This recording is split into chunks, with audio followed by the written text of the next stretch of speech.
রাম মন্দিরের সব সোনা গয়না কলকাতায় চলে আসবে। কিভাবে জুড়ে গেল কলকাতা অযোধ্যা শ্রীরামের নামে? কলকাতার কোথায় রাখা হবে এত কেজি কেজি গয়না, টাকা, হিরে, পান্না? নিরাপত্তাতেই বা কে থাকবেন? অদ্ভুত ব্যাপার ঘটতে চলেছে কলকাতার বুকে।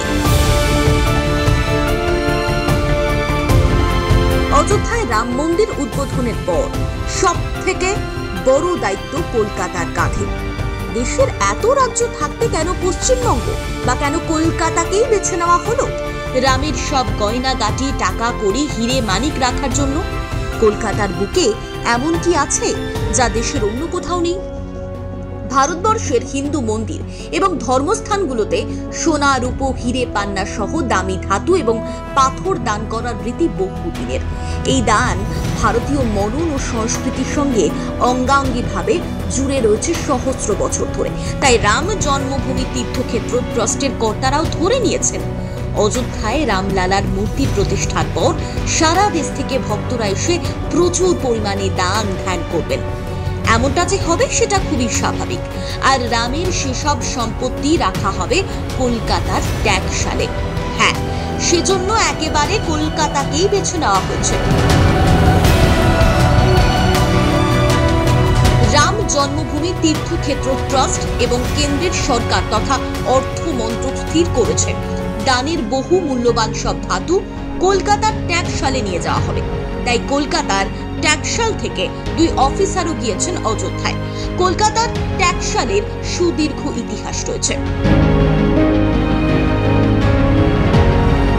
ডালহৌসিতে এখন যেখানে জিপিও রয়েছে তার পাশেই সিপাহী বিদ্রোহের বছরে অর্থাৎ 1757 সালে প্রথম কলকাতা মিন্ট তৈরি হয়। দ্বিতীয় ট্যাক্সশালটি তৈরি হয়েছিল গার্ডেন ব্রিজ এলাকায়। সেই ট্যাক্সশালের জন্য বিলেত থেকে মেশিন আনা হয়েছিল। তারপর স্ট্র্যান্ড রোডে আরও একটা ট্যাক্সশাল তৈরি হয় 1829 সালে।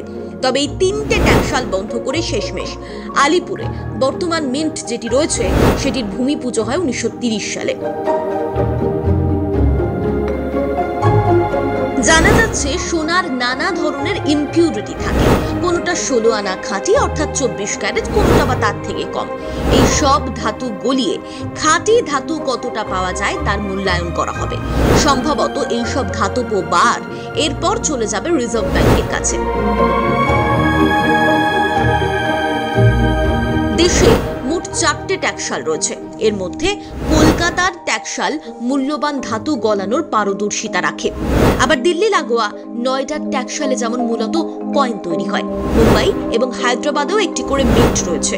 তাই প্রভু শ্রীরামের সব গয়না এবার কলকাতার ভান্ডারেই জমা হবে। ব্যুরো রিপোর্ট, প্রথম কলকাতা।